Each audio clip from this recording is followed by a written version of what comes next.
Ayushman Bharat digital mission के तहत में बहुत से मरीज लाभान्वित होते हैं। प्रदेश की योगी सरकार चिकित्सा व्यवस्था को बेहतर बनाने की दिशा में पुरजोर कोशिश कर रही है, जिसका नतीजा आज सभी के सामने है। यूपी ने आयुष्मान भारत हेल्थ कार्ड बनाने में देश में पहला स्थान हासिल किया है।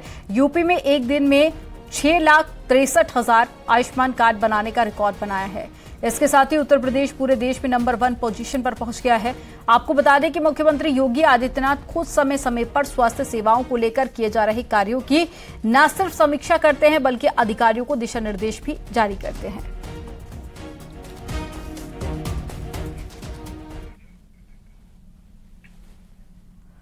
वाराणसी में अबू आजमी के खिलाफ इनकम टैक्स ने छापेमारी की है। सपा नेता अबू आजमी के सहयोगी विनायक समूह के वाराणसी में कई ठिकानों पर आयकर विभाग ने जांच की।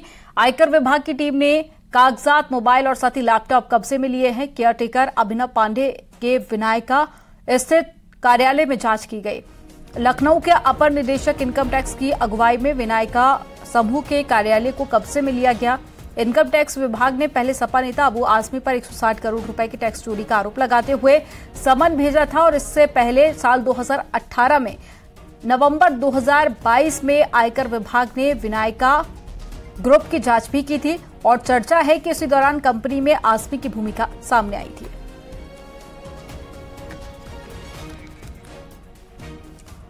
तो अबू आजमी के कई ठिकानों पर छापेमारी की गई है और ऐसे में केयरटेकर अभिनव पांडे का भी नाम सामने आया है और सपा नेता अबू आजमी के कुछ करीबियों का भी नाम निकलकर सामने आया है, जिन पर भी आईटी की टीम शिकंजा कर सकती है। ऐसे में कुछ डॉक्यूमेंट्स भी आईटी की टीम के हाथ लगे हैं, जिनको विस्तार से जांच के लिए लिया गया है। वाराणसी में अबू आजमी के करीबियों के ठिकानों पर छापेमारी अब खत्म हो गई।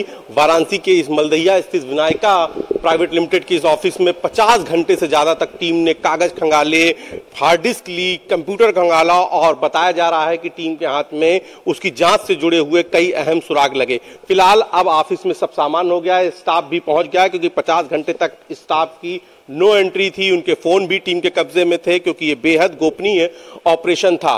तो फिलहाल ये माना जा रहा है कि टीम ने जो 160 करोड़ का जो सम्मन भेजा था, नोटिस भेजा था, उससे बाबत जो जांच की गई, इसमें 40 करोड़ के आसपास की कुछ आशंका थी, जिसको लेकर कागज नहीं मिले। फिलहाल इस पर कोई औपचारिक बयान नहीं आया है, लेकिन चर्चा यही है कि टीम को कई अहम सुराग लगे और उस कागजों को लेकर, हार्ड डिस्क को लेकर और कुछ और जांच से जुड़े हुए तथ्यों को लेकर, साक्ष्यों को लेकर टीम फिलहाल यहां से रवाना हो गई है। लखनऊ यूनिट की यह पूरा ऑपरेशन था जो 50 घंटे से ज्यादा चला। वाराणसी में विनायका ग्रुप के जो जो ऑफिस थे, ठिकाने थे, वहां पर छापेमारी की गई, वहां से कागजात खंगाले गए। तो माना जा रहा है कि इस पूरी जांच में कुछ और भी नाम शामिल हो सकते हैं। फिलहाल टीम जांच के बाद रवाना हो गई है।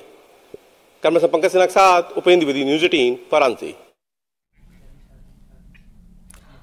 पीएम मोदी ने कहा था, न खाऊंगा न खाने दूंगा, और इसी तर्ज पर कश्मीर से लेकर कन्याकुमारी तक भ्रष्टाचारियों पर ईडी से लेकर इनकम टैक्स का एक्शन जारी है, जो विपक्षी दलों की परेशानी बढ़ा चुका है।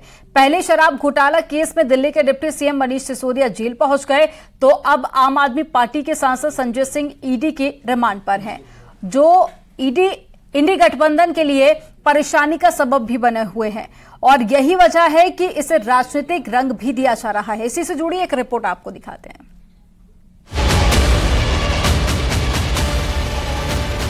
न खाता हूं न खाने दूंगा।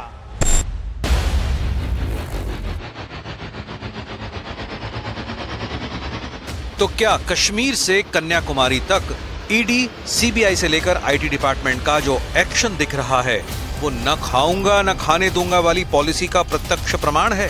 अब जरा ये तस्वीर देखिए। विपक्षी एकता दिखाने वाली इस तस्वीर की गिनती कीजिए।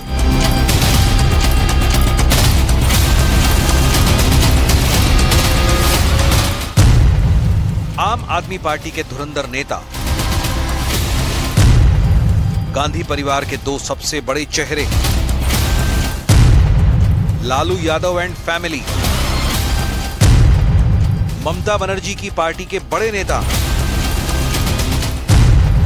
फारूक अब्दुल्ला, उमर अब्दुल्ला, भ्रष्टाचार के किसी न किसी मामले में जांच एजेंसियों के ये रडार पर हैं। और सिर्फ विपक्षी नेता नहीं, झारखंड में ईडी के रडार पर खुद बीजेपी के 2 बड़े नेता आ चुके हैं। वहाँ भी मामला शराब घोटाले का ही है, जिसके खिलाफ अगस्त में ईडी की टीम ने बीजेपी के अभिषेक झा और निर्भय शाहाबादी के खिलाफ रेड की थी। लेकिन विपक्ष को लगता है कि एक्शन सिर्फ विपक्षी नेताओं के खिलाफ हो रहा है। तो पूरा का पूरा शराब घोटाला फर्जी है। थोड़े दिन के अंदर ये शराब घोटाला बंद हो जाएगा, एक और ले आएंगे। मतलब इनको पूरा टाइम इनको केवल और केवल लोगों को एजेंसीज में और इन सारी जांचों में उलझा के रखना है। काम ना खुद कुछ काम करेंगे ना लोगों को कुछ काम करने। अगर देश को लूटने वालों के खिलाफ कार्रवाई होती है तो जांच एजेंसियों का काम है। ये भ्रष्ट चेहरा अरविंद केजरीवाल और आम आदमी पार्टी का उजागर हुआ है। ये जो ईडी ये सबके घर भेज देते हैं एजेंसियों को, पता चला कि किसी ने इनके खिलाफ कुछ कह दिया, लिख दिया, एकदम ईडी पहुंच गई उनके घर। इनके अधिकारियों के घर में क्यों नहीं पहुंची? इनके नेताओं के घर में क्यों नहीं पहुंची? भ्रष्टाचार के खिलाफ एक्शन चेहरा देखकर नहीं बल्कि सबूतों के आधार पर होता है। शायद तभी कई नेता महीनों से जेल में हैं और कोर्ट से उन्हें बेल तक नहीं मिल पा रही है। ऐसे में सबसे बड़ा सवाल है कि भ्रष्टाचार के आरोपियों को सियासी कवर फायर क्यों दिया जा रहा है।